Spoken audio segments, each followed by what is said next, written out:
La actividad paranormal, o como se diría popularmente, los fantasmas, son entes cuya energía se quedó impregnada en los lugares donde residían. Lugares que pueden ser tan humildes como casas, o incluso sitios emblemáticos que representan a un país. Y en este caso, haremos referencia a un lugar donde la monarquía tiene gran relevancia. Bajo esa premisa, Relatos Enigmáticos presenta Los fantasmas de la Torre de Londres. Personaje de las leyendas relativas a las posibles manifestaciones de un individuo después de su muerte.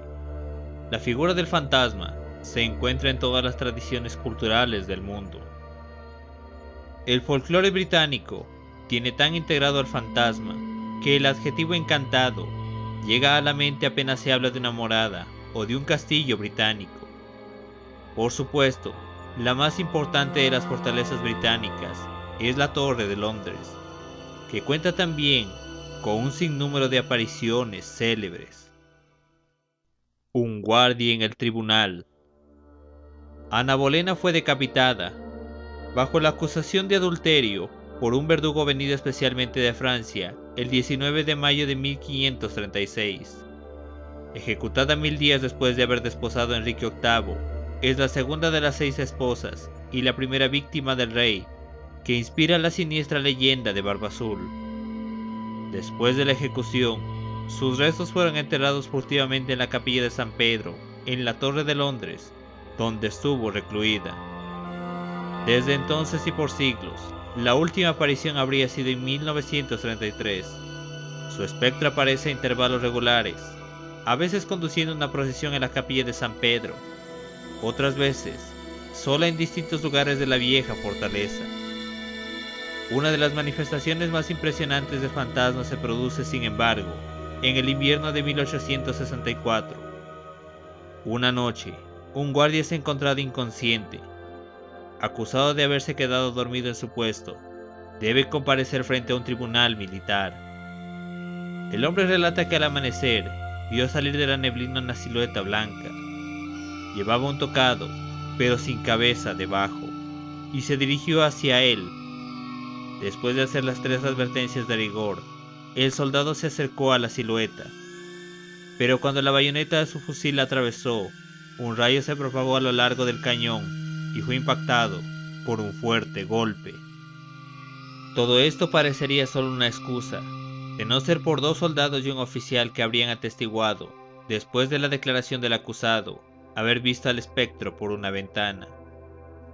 Cuando se averiguó que la forma en los 4 casos fue vista justo debajo de la ventana del cuarto en el que Ana Bolena pasó su última noche antes de su ejecución, el tribunal optó por liberar al guardia. El cadáver de un gato.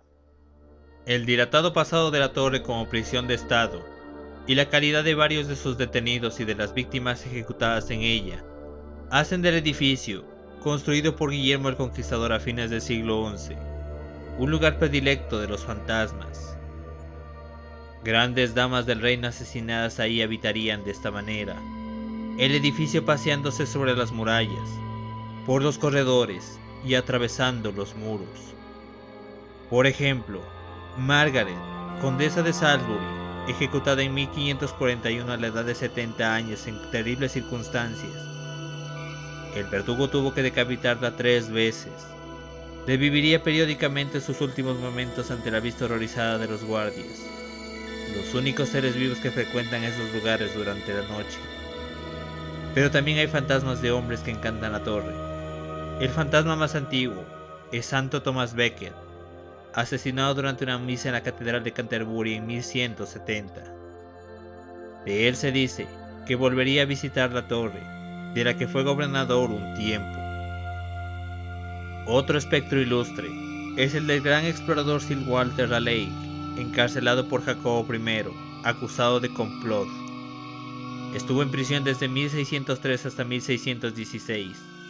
Fue dejado en libertad por un lapso de 2 años, luego apresado nuevamente y decapitado. Pero también 2 niños, el joven príncipe Eduardo V y su hermano el duque de York, asesinados por su tío Ricardo III en 1483. Se pasean a veces por los corredores, tomados de la mano, vestidos de blanco.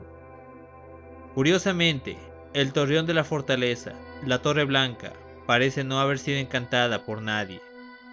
Según la tradición, al inicio de su construcción en el siglo XI, se practicó ahí un sacrificio de un animal para alejar a los espíritus maléficos. Ahora bien, durante unos trabajos efectuados en el siglo XIX, se descubrió en el interior de uno de los muros maestros el esqueleto de un gato. Castillos reales encantados de Gran Bretaña. Innumerables son los castillos británicos que se dicen encantados. Las residencias reales no escapan a esta regla. Glamis Castle en Escocia. En esta residencia de la familia de la difunta reina madre, pueden verse por los corredores al espectro de una mujer joven, Janet Douglas, ejecutada en el siglo XVI. Pero también se llevan a cabo partidas de naipe entre jugadores muertos en el siglo XV. Y finalmente, un hijo contrahecho de la familia, inmurado vivo, aún gritaría de dolor algunas noches. Hampton Court. Esta residencia donde vivieron Enrique VIII y sus esposas es frecuentada por las apariciones de estas mujeres. Ana Bolena, Catalina Howard, quinta esposa del rey, que fue decapitada por adulterio en 1542, y Jane Seymour, que murió al dar a luz un hijo. Pero hay otros espectros como la nodriza de Eduardo VI, la reina Isabel I, el rey Enrique III, que encantarían también el castillo. Y Windsor. Los bosques de este castillo serían recorridos por un caballero fantasma, el espectro de un joven cazador llamado Herne, que fue un tiempo el favorito del rey Ricardo II y que se suicidó después de caer en desgracia. La última aparición del fantasma se remontaría a 1976, año en que el caballero surgió de la noche frente a un hombre joven que se desmayó de miedo. Para finalizar, ¿qué explicación tienen los fantasmas? Para los escépticos, las apariciones existen solo en la mente de quienes las ven. Los parapsicólogos modernos comparten ese punto de vista en muchos casos, pero sostienen que una minoría de testimonios resisten a todo intento de explicación racional. Los fantasmas, según ellos, aparecen espontáneamente o por la intervención de un medium. ¿En qué consisten exactamente? Para algunos, el espectro es la manifestación del espíritu de un muerto. Para otros, es el producto del espíritu del medium o del testigo que asiste a la aparición. La primera explicación postula la existencia de una entidad independiente del cuerpo, el alma posiblemente, capaz de sobrevivir al deceso y de volverse más o menos visible, según su voluntad. La segunda explicación solo atañe aparentemente a los escépticos. Esta supone en efecto que lo que ven los testigos tiene una existencia tangible, en vez de provenir de un fantasma psíquico. Así culmina esta narración. Pronto volveré con un nuevo tema. Hasta la próxima.